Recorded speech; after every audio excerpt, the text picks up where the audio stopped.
Hola, ¿qué tal? Bienvenidos a otro vídeo de mi canal en el cual enseño a cómo gestionar viviendas vacacionales, ya sea para gestionar una tuya propia o montar un negocio de gestión de viviendas vacacionales, como es en mi caso. Y en este vídeo voy a hablar de ciertos procedimientos que uno dedicándose a esto debe de llevar a cabo, sobre todo procedimientos administrativos. Estos procedimientos que me refiero principalmente es el de registro de huéspedes o registro de inquilinos, los conocidos como parte de hospederías, ya que esto es algo en lo que ha habido un ligero cambio en cómo se hacía antes y bueno, voy a hablar un poco ahora de cómo es ahora, ¿no? También voy a hablar de lo del registro único, que también es algo en lo que ha habido un cambio, ya que seguramente estés familiarizado o familiarizada con el que hay que registrar la vivienda como una vivienda de alquiler turístico en tu comunidad autónoma, pero ahora aparte hay que incluirla en otro registro. Voy a hablar también de algo que me suele preguntar mucha gente y que es el modelo 238.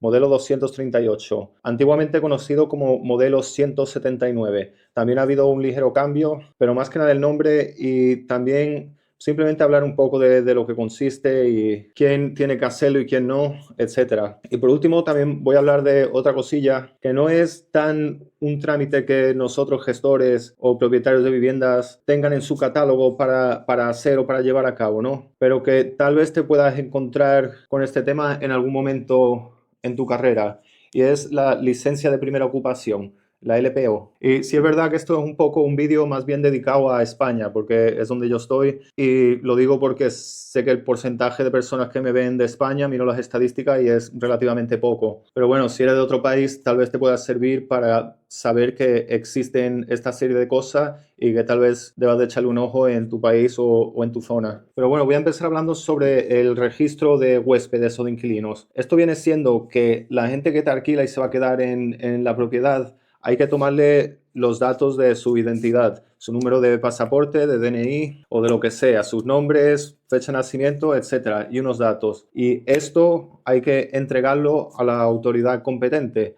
Suele ser la Policía Nacional o la Guardia Civil. Tal vez en Cataluña y País Vasco sea con las autoridades de ahí. Pero bueno, esto es como se hacía antes.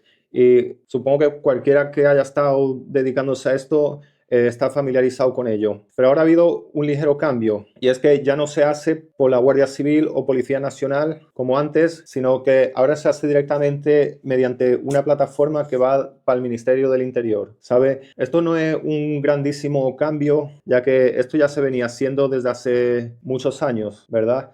La única diferencia ahora es que es otra plataforma y que hay que pedir un poco más de datos a los inquilinos. Pero igualmente no es algo que sea una gran complicación, ¿vale? La nueva plataforma esta se llama SES Hospedajes, SES Hospedajes. Esto tienes que dar de alta en la plataforma primero tu alojamiento, que eso no tiene gran complicación, ya que es solo meter los datos de la dirección y ese tipo de cosas. Y en una misma cuenta en esta plataforma le vas a dar de alta a todos tus alojamientos, o sea, y todos identificándote tú como gestor. O sea, lo que quiero decir es que para darte de alta en esto tienes que hacerlo con tu certificado digital, pero lo que quiero decir es que no vas a tener que tener una cuenta para cada propiedad o el certificado digital de cada propietario para hacerlo en su nombre, sino que en tu propia cuenta como gestor vas a darle de alta a los alojamientos que gestiones o los alojamientos que seas dueño o dueña y ahí mismo va a ir todo. Luego, cada vez que vengan huéspedes que te lo alquilen, yo les suelo pedir estos datos de antemano, ya que además en el software que yo uso, eso va automático que se los pide los datos, suben incluso fotos de su identificación y luego una vez que llegan en persona que haga la entrada, pues tengo que comprobar que los datos que ellos han subido son reales a su identificación. O sea, cuando llegan les digo, a ver la identificación, lo compruebo que está todo igual y ya está, y se sube. Entonces, yo al gestionar 50 viviendas, pues evidentemente tengo un software para facilitarme todas esas cosas. He hablado ya en varios vídeos sobre las cosas para las que te hace falta un software, ¿para qué no? Si gestionas menor número o más número, etcétera, échale un vistazo a mis vídeos anteriores. Pero bueno, que si no tienes software por lo que sea, pues se hace manualmente pidiéndole los datos de antemano, que les puedes decir a los inquilinos por mensaje, mira, me hacen falta estos datos, pim pam, y luego cuando lleguéis tengo que comprobarlo. Y ya está. Ya te digo que no tiene gran complicación y no es un grandísimo cambio en cuanto a cómo era antes. La única cosilla sí que voy a explicar sobre eso, algo que yo estaba un poco perdido la primera vez, es que cuando estás registrando el alojamiento te va a pedir en una pestaña tipo de actividad o algo así. Y le vas a tener que dar y elegir hospedaje, ¿vale? Que eso es para en cuanto a las propiedades y tal.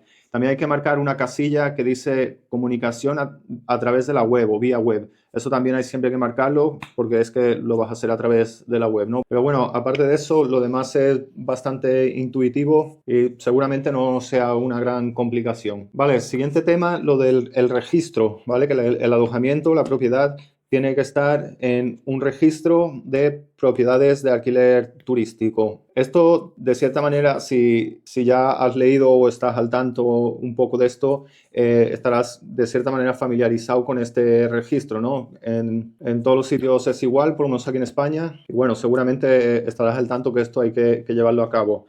Ahora ha habido una pequeña novedad, que es que aparte de estar registrado en el registro de tu comunidad autónoma o ciudad o como era antes, ahora además hay que incluirla en un registro que va más bien como a nivel estatal, ¿verdad? Porque antes solo estaba registrado en la comunidad autónoma y ya está. Ahora esto es una cosa de todo el país. Viene siendo del Ministerio de Vivienda que bueno, quieren controlar un poco más todo ese tema como a nivel estatal, digamos, ¿no? Y esto se lleva a cabo en el registro de la propiedad. Para esto sí te va a hacer falta el certificado digital de cada propietario para hacerlo en su nombre o ponerte en el ordenador del propietario que tenga el certificado digital si no te lo quiere mandar o tú no quieres que te lo mande. Pero esto sí es una cosa que tiene que estar a nombre de cada propietario y te va a hacer falta hacerlo con el registro electrónico. Así que si algún propietario no tiene eso, lo va a tener que hacer. Y esto pues lo mismo, no es un cambio drástico ni una complicación más ni menos, pero bueno, saber que ahora está ese otro registro más a nivel estatal y que se llama el registro único. Podéis buscar en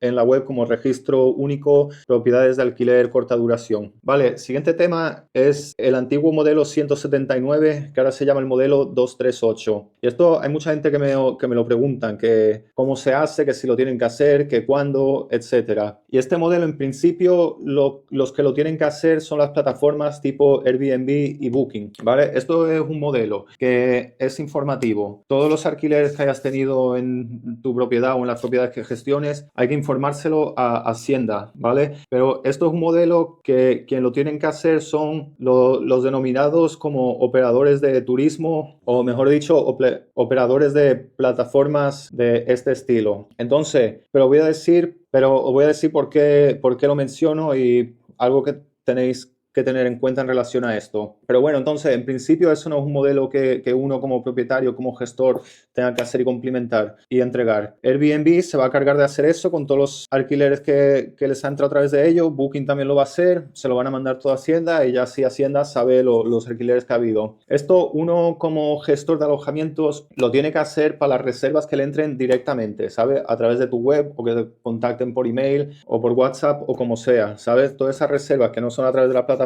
que es directamente a ti, en ese caso sí lo tienes que hacer tú y entregarlo. Pero cuando tienes reservas por Airbnb y Booking, tú no tienes que coger y escribir eso y luego mandarlo, ¿sabes? Eso ya lo está haciendo Airbnb y Booking. Ahora, algo que hay que echarle un ojo como gestor de alojamientos es que te tienes que asegurar que en las páginas de Airbnb, Booking y otras, en cada propiedad que gestionas, estén puestos los datos del propietario como que va a ser a quien se le va a asignar esos alquileres para que cuando Airbnb mande ese modelo con todas las reservas, que sepa que diga estas reservas son de este propietario en específico, estas otras son de este otro, porque tú de antemano lo has tenido que meter en Airbnb, que eso está ahí en una sección donde tienes que meter de cada alojamiento los datos. ¿Vale? En Airbnb, por ejemplo, creo que está en la sección última que te dice que hay que meter normativas, legislación. Abajo del todo creo que hay una parte que se llama añade tus datos fiscales, pues ahí va, en el mismo apartado que donde se pone el número de registro, etcétera. Y en booking.com está en la pestaña de administración o finanzas, creo que se llama, añade tus datos de IVA y ahí tienes que poner los propietarios. ¿Por qué hay que asegurarse que sea así? Pues por dos motivos. Te voy a decir lo que me pasó a mí al principio. Airbnb, evidentemente, le comunicó todas las reservas que yo tuve por Airbnb y Booking a la Hacienda. Luego, ese año, cuando yo fui a hacer mi declaración de la renta, el borrador, como lo que Hacienda ya sabe de ti, le ponía que yo había tenido muchos alquileres, ¿no? Como que se me imputaba a mí esos ingresos de esos alquileres como que fueran míos, ¿no? Y, hombre, eso no hubo problema. Simplemente les dije, no, mira, yo gestiono alquileres, estos son de las propiedades que gestiono y de los propietarios y ya está. Y me dijeron, vale, ya está, pon eso bien para que la próxima esté bien. Y ya está, y lo hice y no hubo complicación. Entonces, ese es el primer motivo por lo que te tienes que asegurar que eso está bien puesto. Y segundo motivo, porque hay propietarios que les hace falta que eso esté así bien hecho, ¿sabes? Que luego si un propietario que es residente aquí está haciendo su declaración de la renta, tiene que incluir esos alquileres en su declaración. Hacienda no ha sido informada de antemano de esos alquileres de ese propietario, pues ahí le pueden decir al propietario bueno, que ha pasado ahí, ¿no? Que esas cosas hay que informarlas. Y Hacienda no ha sido informada porque no están bien puestos esos datos como ese propietario, ¿sabes? No sé si me explico. Entonces Airbnb lo manda, pero Hacienda no sabe a quién asignarle eso y está asignado a ti y no al propietario, ¿sabes? Me explico, ¿no? Entonces por eso tiene que estar bien. Y bueno, este es ese modelo, el modelo de 238, antiguamente conocido como modelo 179. Y ya de paso voy a hablar de algo básicamente muy parecido, pero que es a nivel europeo. Se llama DAC 7. DAC 7. Y esto es otro modelo básicamente igual que este, pero eso va más bien a nivel europeo. Entonces, Airbnb Booking también cumplimenta este modelo con toda la reserva de los alojamientos y se lo manda a las autoridades europeas o a las autoridades del país del que sea ese propietario. Y para esto también es importante que esté eso bien, porque seguramente a los propietarios en su país también les haga falta que esas autoridades, ya sea la hacienda de su país o algo, hayan estado informados de los alquileres que ellos han tenido en su propiedad en España. Muchas veces les hace falta que eso esté bien para los temas de impuestos que ciertos países tienen que pagar, tanto en su país como en este, pero bueno, como está el acuerdo de doble imposición, solo pagan la diferencia de lo que ya han pagado en un país, pues solo pagan la diferencia, lo que falte pagar en otro país. Total, que para que esos propietarios que son de otro país europeo puedan hacer bien eso de la doble imposición, les hace falta que la autoridad de su país haya estado informada de esos alquileres y que les haya llegado este modelo. Así que es importante también poner eso bien en Airbnb, en Booking y en todas las plataformas, esos datos de los propietarios,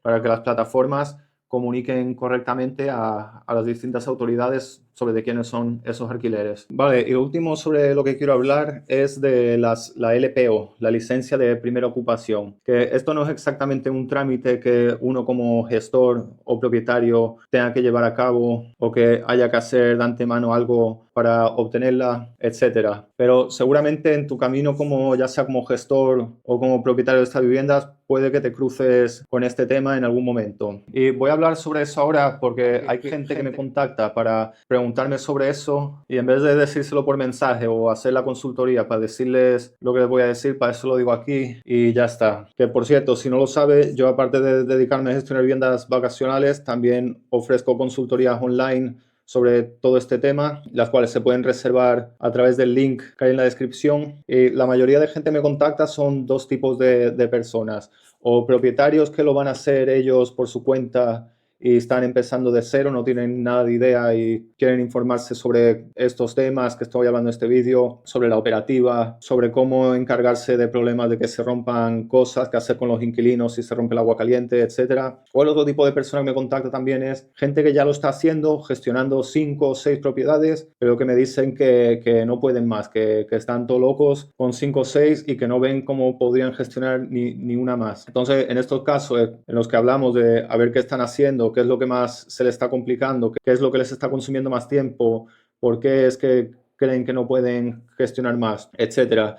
Pero bueno, total, para todos esos temas, que sepa que puedes contratar una hora por videollamada y hablar de cualquier duda así. Yo siempre pido de antemano información sobre los temas que quieres tratar para decirte de antemano si son temas en los que puedo asesorar y ayudar bien. Y si es que sí, siempre hago todo lo posible para que te merezca la pena al máximo el haber pagado por la videollamada. Pero bueno, entonces sobre la LPO, licencia de primera ocupación. Esto, para quien no sepa lo que es, básicamente es un documento, un certificado, más bien, que dice que esa propiedad es habitable, cumple ciertos requisitos para ser habitable. También se conoce a veces como cédula de habitabilidad. ¿Y qué es lo que hace que se dé este certificado o no? ¿Cuáles son esos requisitos? Son cosas que casi todas las casas tienen, o sea, que las puertas sean de una altura en específico, que los cableados y eso estén en condiciones y bueno, una serie de requisitos que se deben de cumplir. Entonces, ¿qué pasa? Que para tú poner una propiedad como alquiler vacacional, esa propiedad debe de contar con licencia de primera ocupación. Eso no lo hace uno como gestor o el propietario, sino que eso lo suele hacer el constructor, el promotor que haya hecho la casa, trae a un arquitecto o a un especializado en eso,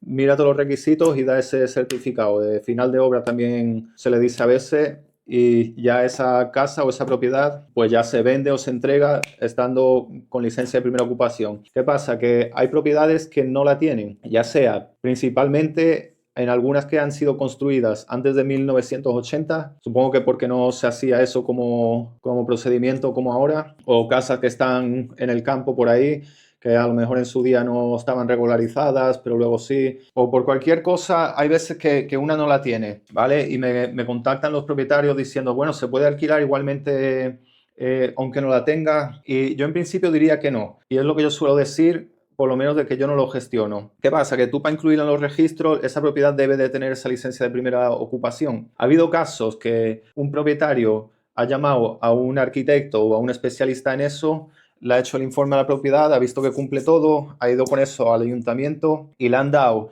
una especie de certificado, digamos, equivalente a la LPO. No es exactamente la LPO, pero se lo han dado equivalente. Hay gente que ha ido con eso a la administración de Andalucía, en este caso, porque es donde yo estoy, y se lo han dado por válido y han dicho, venga, sí. Pero he hablado con otra gente que no. ¿Esto qué se supone que se debe de hacer exactamente para tener una licencia de primera ocupación? En la mayoría de casos que yo me he encontrado, eso se tiene que hacer para todo el edificio o para todo el bloque. O sea, si tú tienes un apartamento en un bloque, eso no lo puedes hacer solo tú para tu casa y ya está. Eso se tiene que hacer como en conjunto y que te la den. Y eso suele ser complicado, ¿sabes? Yo en mi caso, cuando el propietario me contacta para gestionarle la propiedad y no tienen eso, o la gente que me llama y tal, yo les digo eso mismo, que existe una posibilidad que haya un certificado equivalente, si llamas a un arquitecto o lo que sea, que puede que te lo den como válido, que puede que te lo den como no válido, pero yo lo que sí digo siempre es que yo no la gestiono, yo no me complico, ¿sabes? Yo si la tiene oficial y todo bien, pero con cosas así que puede que sí o puede que no, yo directamente no me complico y digo que no la gestiono. Pero bueno, quería hablar de ello también por eso, para que sepas, por si en algún momento te lo encuentras, tengas cierta idea de lo que es y también pues por eso, para que si quieres cierta orientación en ese tema, lo suyo es contactar con un arquitecto especializado en eso y que ya te guíe bien para cómo hacerlo o cómo o que no se puede hacer. Y bueno, si os ha gustado este vídeo, os recomiendo también que le eches un ojo a otro vídeo que tengo parecido, hablando también de otros papeleos y de estos temas más bien como administrativos. Creo que se llama Papeleos necesarios para la gestión de viviendas vacacionales, que hablo también un poco de los seguros, de dónde tiene que estar registrado uno, de qué impuestos hay y de ese estilo de cosas. Os recomiendo que le echéis un ojo. Muchas gracias por ver el vídeo y hasta la próxima.